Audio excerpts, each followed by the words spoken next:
Hello മോനെ, റാഴ്ച ഓഫീസിലെ കാര്യങ്ങളൊന്നും വിളിച്ചെന്നെ ശല്യപ്പെടുത്തരുത്. ഞാനൊരു ട്രിപ്പിലാണ്, കുറച്ച് ബിസി ആയിരിക്കും. ചേട്ടാ, ഫ്രൈഡേ പ്രസന്റേഷനില്ലേ, ചേട്ടനില്ലാതെ ഞാൻ എങ്ങനെയാ ഒറ്റയ്ക്ക്? എടാ അതൊന്നും കുഴപ്പമില്ല, ഞാൻ എല്ലാ കാര്യവും അനന്തുവിനെ പറഞ്ഞ് സെറ്റാക്കിയിട്ടുണ്ട്. നീ അവനൊന്ന് കണ്ടാൽ മതി, ജസ്റ്റ് ഒന്ന് അവനെ സപ്പോർട്ട് ചെയ്തെന്ന് കൊടുത്താൽ മാത്രം മതി. എന്നാ സീനില്ല. ചേട്ടൻ ഒരാഴ്ച ലീവ് എടുത്ത് എങ്ങോട്ടാ പോന്നെ? ഞാൻ ഒരു ചെറിയ ട്രിപ്പ് പോവാ, കാശ്മീർ.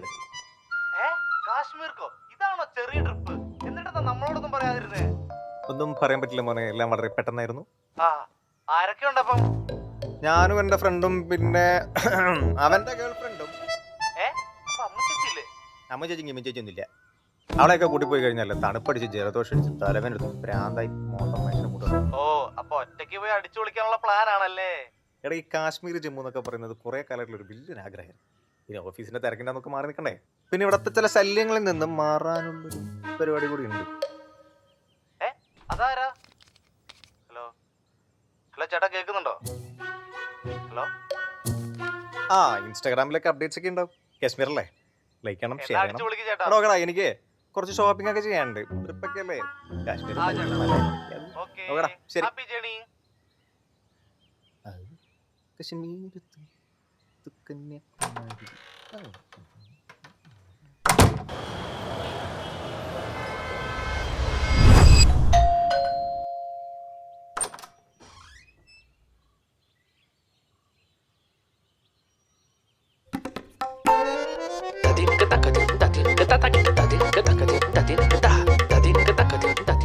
പേടിക്കാനൊന്നുമില്ല, ബൈക്കിൽ പോയപ്പോഴേ 10 ഘട്ടം ചാടിയതാ. കേറിക്കോട്ടെ?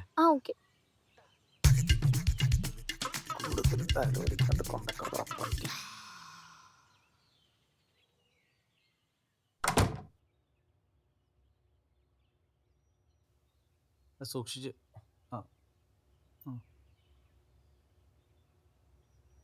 ഇതെന്തേ, എങ്ങോട്ടെങ്കിലും പോകാൻ നിൽക്കുമായിരുന്നു?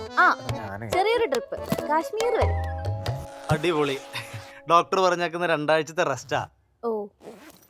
അപ്പൊ വേറെ കുഴപ്പമൊന്നുമില്ലോ? പോകട്ടെ? സന്തോഷം. ശരി, എന്നാ പോവാണേ. ശരി, വേഗം ഇഷ്ടപ്പെട്ടോ?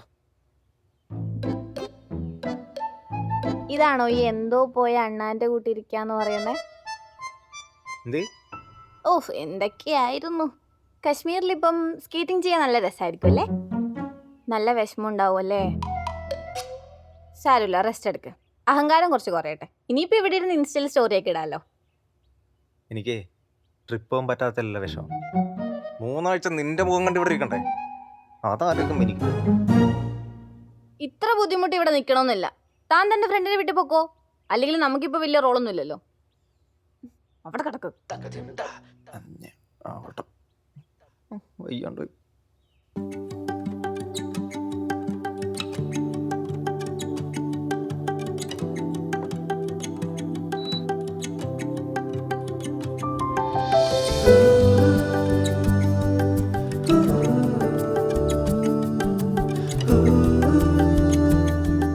എങ്ങനെയുണ്ട് ഇപ്പൊ? കുഴപ്പമൊന്നുമില്ലല്ലോ. ഞങ്ങളിവിടെ ഡൽഹിയിലെത്തി. ഇവിടെ നല്ല തണുപ്പാ. നീ വിഷമിക്കണ്ട കേട്ടോ, അടുത്ത തവണ നമുക്ക് ഒരുമിച്ച് പോവാം. ഒരു കണക്കിന് നീ ഇല്ലാത്ത നന്നായി, ഞങ്ങൾക്ക് ഇത്തിരി പ്രൈവസി കിട്ടുമല്ലോ. പിന്നെ അമ്മ വർക്ക് ഫ്രം ഹോം പറഞ്ഞിട്ടുണ്ട്. നിന്റെ ഈഗോ ഒക്കെ മാറ്റി നീ ചെന്ന് അവളോട് മിണ്ടാൻ നോക്ക. ഈ അവസ്ഥയിൽ അവിടെ ഉള്ളു നോക്കാൻ, അത് മറക്കണ്ട. കോഫി കുടിക്കേ. ഇനിയിപ്പോൾ എന്നോടുള്ള ദേഷ്യം കൊണ്ട് കോഫി കുടിക്കാണ്ടിരിക്കണ്ട. എനിക്ക് വേണ്ടി വർക്ക് ഫ്രം ഹോം ഒന്നും എടുക്കണ്ട. എനിക്കവിടെ സഹായമൊന്നും വേണ്ട, എൻ്റെ നോക്കാൻ എനിക്കറിയാം. ആര് പറഞ്ഞു തനിക്ക് വേണ്ടിയാന്ന്? എനിക്ക് എൻ്റെതായ കുറച്ച് കാര്യങ്ങളുണ്ട്, അതിന് വേണ്ടി എടുത്തതാ. പിന്നെ ബാത്റൂമിലോ മറ്റോ പോകണോ? ഞാൻ ഹെൽപ്പ് ചെയ്യണോ? വേണമെന്നില്ല, എൻ്റെ നോക്കാൻ എനിക്കറിയാം. ആരുടെ സഹായമൊന്നും വേണ്ട. എന്നെ എന്തേലും ചെയ്.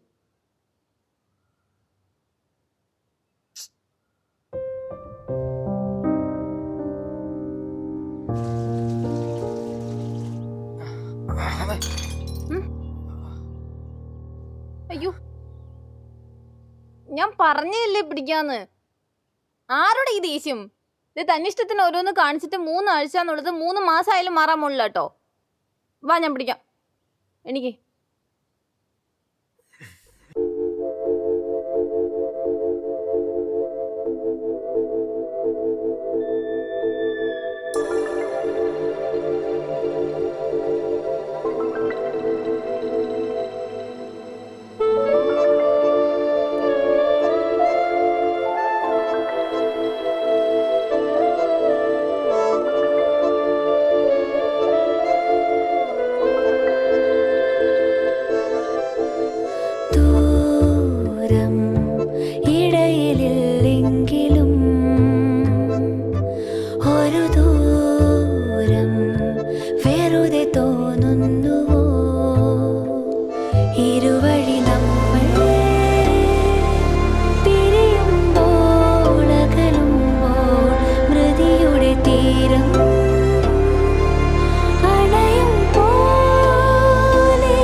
എടാ അവളായതുകൊണ്ടാ.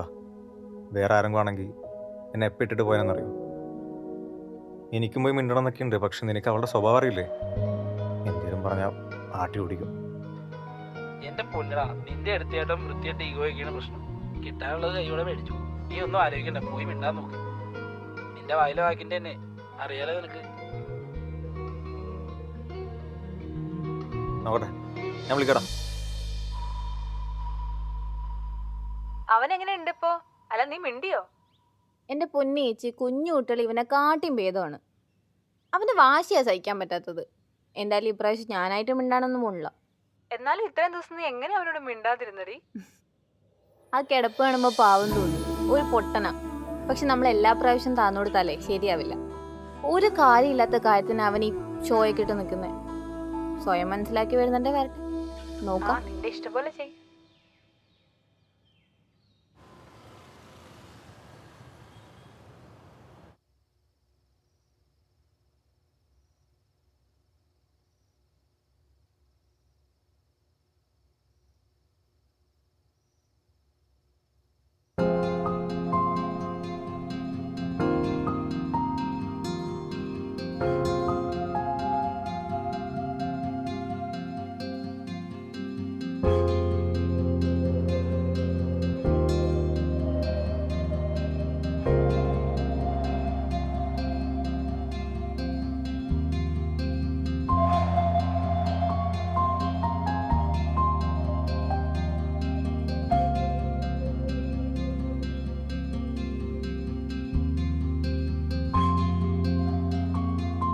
എനിക്ക് ബത്തക്ക ജ്യൂസ് കുടിക്കാൻ തോന്നുന്നു.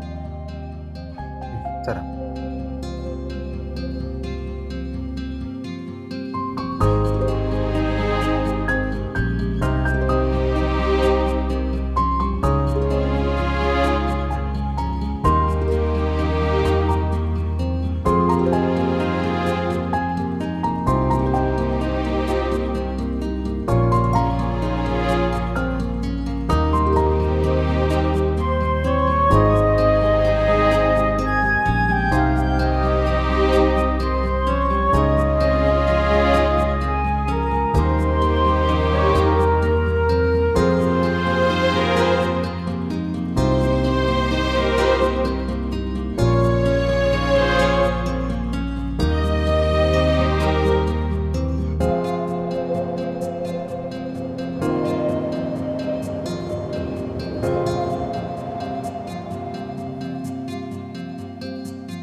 Okay,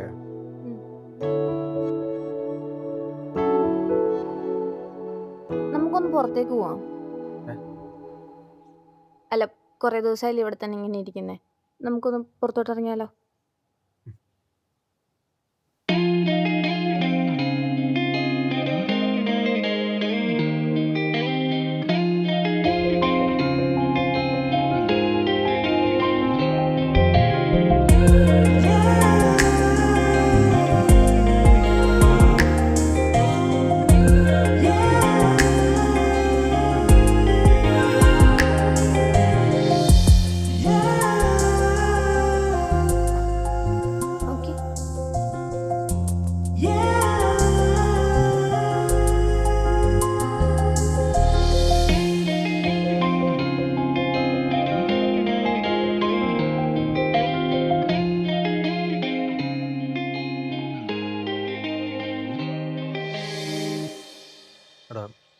sorry.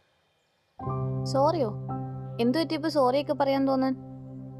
എനിക്കറിയാം തെറ്റെൻ്റെ ഭാഗത്താ. അന്ന് ഈ സീനൊക്കെ ഇത്രയും വഷളാക്കിയതും ബോറാക്കിയതും ഞാനാ. എൻ്റെ സ്വഭാവം എനിക്കറിയാവുന്ന. ഇപ്പോഴെങ്കിലും മനസ്സിലായല്ലോ.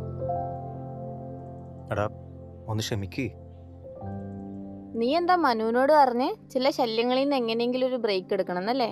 എന്നിട്ട് എന്നെ കൂട്ടാതെ ഒറ്റയ്ക്ക് ട്രിപ്പ് പോകാൻ പ്ലാൻ ചെയ്തു. അപ്പം അങ്ങനെ പെട്ടെന്നൊന്നും ക്ഷമിക്കാൻ പറ്റില്ല. എടി നിന്നെ കൂട്ടാതെ ഞാൻ ട്രിപ്പ് പ്ലാൻ ചെയ്തതും പോകാൻ തീരുമാനിച്ചപ്പോഴും നിനക്ക് വിഷമായോ? ആയോ? എടി അതേ അവസ്ഥ എനിക്കും. ഞാൻ എത്ര തവണ വേണ്ടാന്ന് പറഞ്ഞിട്ട് നീ എന്ന ജോണിൻ്റെ ബൈക്കിൽ കയറി വന്നപ്പോൾ എനിക്കാകെ, അതുകൊണ്ടാണ് ഞാനന്ന് അങ്ങനെ എൻ്റെ ഒന്ന് പറ്റിപ്പോയതാ അപ്പൊ പകരം വീട്ടിയതാണല്ലേ? ചെറുതായിട്ട്. ജോൺ എൻ്റെ ടീംമേറ്റ് ആണ്. അപ്പൊ ഞാൻ അവന്റെ കൂടെ യാത്ര ചെയ്യേണ്ടി വരും. അതിനിപ്പോ എന്താ? എടി അങ്ങനെയൊന്നുമല്ല. ജോണിൻ്റെ സ്വഭാവത്തെപ്പറ്റി കമ്പനികളൊക്കെ സംസാരിക്കുന്നത് നീ കേൾക്കാറില്ലേ? അപ്പം അങ്ങനെ ഒരാളുടെ കൂടെ നീ ബൈക്കിൽ കയറി വരുന്ന സമയത്ത് അല്ലെങ്കിൽ വണ്ടിയിൽ പോകുന്ന സമയത്ത് നാട്ടുകാർ എന്തെങ്കിലുമൊക്കെ പറയില്ലേ? നോക്ക്, അവൻ എങ്ങനെയോ ഉള്ള ആളായിക്കോട്ടെ, അവൻ എന്നോട് എങ്ങനെ പെരുമാറുന്നു എന്ന് മാത്രം നോക്കിയാൽ പോരെ ഞാൻ. പിന്നെ ഞാൻ ആരോടും മിണ്ടണം മിണ്ടണ്ടെന്നുള്ളത് എൻ്റെ വ്യക്തിപരമായ തീരുമാനമാണ്. അതിൽ നീ കൺട്രോൾ ചെയ്യാൻ വന്നപ്പോൾ എനിക്കിഷ്ടമായില്ല. പിന്നെ നമ്മൾ ഈ റിലേഷൻഷിപ്പ് സ്റ്റാർട്ട് ചെയ്യുന്നതിന് മുന്നേ ഞാൻ ഒറ്റ കാര്യം എന്നോട് പറഞ്ഞോളൂ, എന്നെ കൺട്രോൾ ചെയ്യാൻ വരരുത്. അപ്പം നീ എന്താ ചെയ്തേ? എടാ എനിക്കറിയാം നമ്മൾ യാതൊരുവിധ കമ്മിറ്റ്മെൻറ്റും ഇല്ലാതെയാണ് ഈ റിലേഷൻഷിപ്പിലേക്ക് വന്നതെന്നൊക്കെ. എപ്പോൾ വേണമെങ്കിലും ഒരു ബൈ പറഞ്ഞിട്ട് പോകാൻ പറ്റും നിനക്കാണേലും എനിക്കാണേലും. പക്ഷെ നിൻ്റെ കാര്യത്തിൽ പോസിറ്റീവായി തുടങ്ങിയ ഒരു പോയിന്റിൽ അപ്പം എനിക്ക് മനസ്സിലായി നിന്നെ അങ്ങനെ നിൻ്റെ അടുത്ത് ബൈ പറഞ്ഞു പോകാൻ എനിക്ക് അത്ര എളുപ്പമല്ല. സോറി.